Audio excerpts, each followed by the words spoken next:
পবিত্র ঈদ উল আজহা উপলক্ষে ঘরমুখী মানুষের নির্বিঘ্ন ট্রেন যাত্রা নিশ্চিত করতে বিশেষ পরিকল্পনা নিয়েছে বাংলাদেশ রেলওয়ে। ঈদের অগ্রিম টিকিট ইতিমধ্যে বিক্রয় শুরু হলেও 28, 29 ও 30 মের কিছু আন্তনগর ট্রেনের টিকিট চাঁদ দেখা সাপেক্ষে বিক্রির সিদ্ধান্ত নেওয়া হয়েছে। ঈদের তারিখ ঘোষণার পরপরই নির্ধারিত দিনের টিকিট অনলাইনে উন্মুক্ত করা হবে বলে জানিয়েছে কর্তৃপক্ষ। ঈদ উল আজহার অগ্রিম টিকিট বিক্রি গতকাল শেষ হয়েছে এবং 28, 29 এবং 30 তারিখের টিকিট আমরা এখনও ছাড়িনি। এটা চাঁদ দেখার উপর নির্ভর করে আমরা কোন দিন কোন ট্রেন চলবে, কোন দিন কোন ট্রেন চলবে না সেটা দেখে আমরা ছাড়ব। ঈদ যাত্রা নির্বিঘ্ন করার জন্য আমরা কমলাপুর রেল স্টেশনে 3 স্তরের নিরাপত্তা ব্যবস্থা রেখেছি। এখানে আমাদের টিটিটিসি, আরএনবি, আমাদের বেঙ্গল পুলিশ, র্যাব, গোয়েন্দা ডিপার্টমেন্টের লোকজন থাকবে এবং আমরা যাত্রীদেরকে টিকিট চেক করে ভিতরে ঢোকাবো। আশা করি সামনের ঈদ যাত্রা শুনতে পাবেন।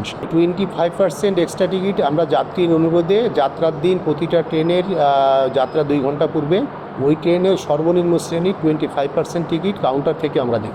ইতিমধ্যেই দেখেছেন কমলাপুর রেল স্টেশনে ব্যারিকেড দেওয়া হচ্ছে যাতে কোনো বিনা টিকিটে যাত্রী ঢুকতে না পারে এবং এখানে আপনার টিটি থাকবে, টিসি থাকবে, প্রতিটা স্তরেই টিকিট চেক হবে এবং কোনো যাত্রীর যদি তার টিকিটের সাথে তার এনআইডি মিল না থাকে সে কমলাপুর স্টেশনে ঢুকতে পারবে। শিডিউল বিপর্যয় রোধে বলতে শিডিউল বিপর্যয় আমরা চেষ্টা করতেছি আমাদের পক্ষ থেকে যাতে গত ঈদে যেমন সুন্দর মতো ট্রেন পরিচালনা হয়েছে এই ঈদেও যাতে প্রত্যেকটা যাত্রী ঠিকমতো বাড়ি যেতে পারে আমরা সেই ব্যবস্থা করার সর্বোচ্চ চেষ্টা করছি।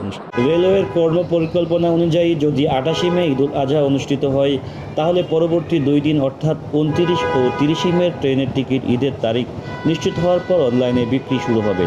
এতে যাত্রীরা চাঁদ দেখার সিদ্ধান্তের পর নির্ধারিত সময়ে টিকিট সংগ্রহের সুযোগ পাবেন। এদিকে ঈদ শেষে রাজধানীতে ফেরা যাত্রীদের সুবিধার্থে ফিরতি যাত্রার টিকিট বিক্রির সময়সূচিও নির্ধারণ করেছে রেলওয়ে।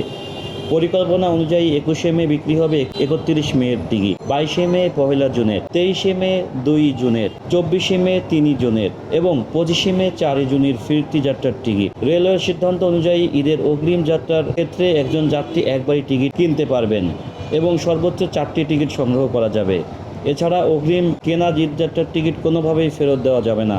যাত্রী সেবার অংশ হিসেবে যাত্রার দিন মোট আসনের 25% স্ট্যান্ডিং টিকিট স্টেশন কাউন্টার থেকে বিক্রির ব্যবস্থাও রাখা হয়েছে।